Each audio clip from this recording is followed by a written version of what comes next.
education and help with acquiring good old American know-how. So he came out of the turret and showed them his equipment again, and how to do things with it, like with the timer and how to copy from reel to reel. And he was very impressed how quickly they picked it all up. "Those girls of yours have real talent," he told Eva when they were having coffee in the kitchen mid-afternoon. "You should let them come over here for their schooling. Put them in Wilma High School and they'd be real Americans in no time at all." Eva was pleased to hear it and said so. Unfortunately, Henry was such a stick in the mud he wouldn't ever consider emigrating. By the evening, the Quads had got Uncle Wally to set up the Music Operations Center and the timing device to play when they were all out on the lake having a picnic on the island, where Uncle Wally had another barbecue. "I'd show you what this system can produce in decibels, except your auntie doesn't like it real loud," he said. "Now, what shall we play? Nothing too heavy. Your auntie just loves ABBA. I guess it's kind of old-fashioned for you, but it's soothing, and we'll hear it real good." He put the reel on the machine and fed the tape through, and presently the house was filled with sound. In the kitchen, Auntie Joan had to shout to make Eva hear what she was saying. "I hear that ABBA again. I'm going to go crazy," she screamed. "I keep telling him I don't like it anymore, but he don't listen. Men, I said men." Eva said Henry didn't listen to her either. I mean, if she'd told him he needed more ambition once, she'd told him 1,000 times. Auntie Joan nodded. She hadn't heard a word. In the Music Operations Center, Uncle Wally turned the tape off and smiled happily. "Reverses itself automatically," he told the Quads. "That way you get music non-stop. I tell you, one time I had Frankie Sinatra singing my way up here for a month. Of course, I'm not around, but they told me you could hear it 15 miles away, no problem, and that's with the wind blowing the opposite direction. A guy over Lossville way had to buy a machine gun to stop the bear stampede from trampling his place to death. They were so desperate to get away their way. I've told your auntie she's only got to whistle my way and them bears are going to hit the trail. It won't come nowhere near her. And it's got its own independent power plant.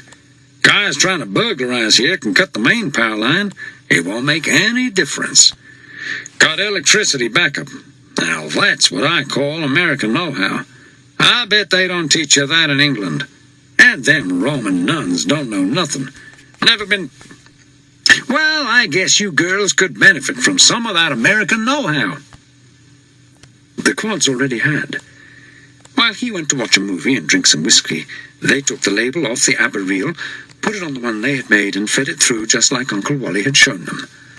Then they wiped the ABBA reel and put it away in a box and went through to be nice to Auntie Joan and have some cookies.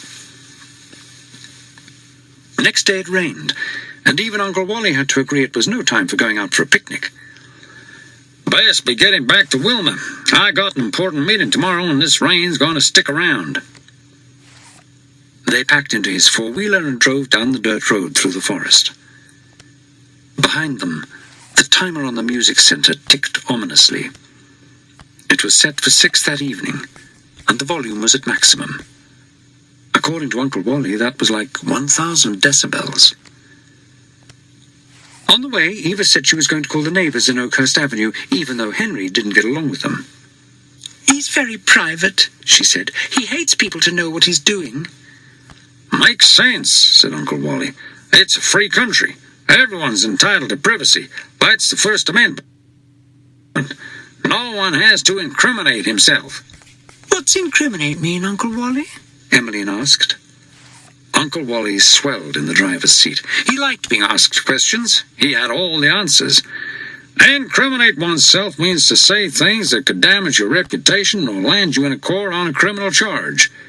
It's like it's 3 words: in, crime, and state. That's the way to remember things. Break 'em up into little lots. From their rented house across the street, Pulaski and Murphy watched the Jeep turn into the Starfighter mansion and the gates open automatically. "Bigfoot's back," Murphy told the surveillance truck in the disused drive-in over the scrambler. "Oh, we've got him on screen," came the reply. "No problem. Vision sound on." Murphy sat back and had to agree that all systems were working perfectly. The screen in the room showed Auntie Joan getting out of the four-wheeler and going into the house. Only problem we've got is that Mrs. Immelman. Need widescreen to get her all in, he told Pulaski. That's sumo on steroids. And here comes another bulk carrier. Eva and the Quads had entered the hall. I don't want to see either of them undressing. Put you off sex for life. Pulaski was more interested in the Wilt girls. Clever using kids like that. Quads. Like they're special. Nobody's going to suspect they're carriers.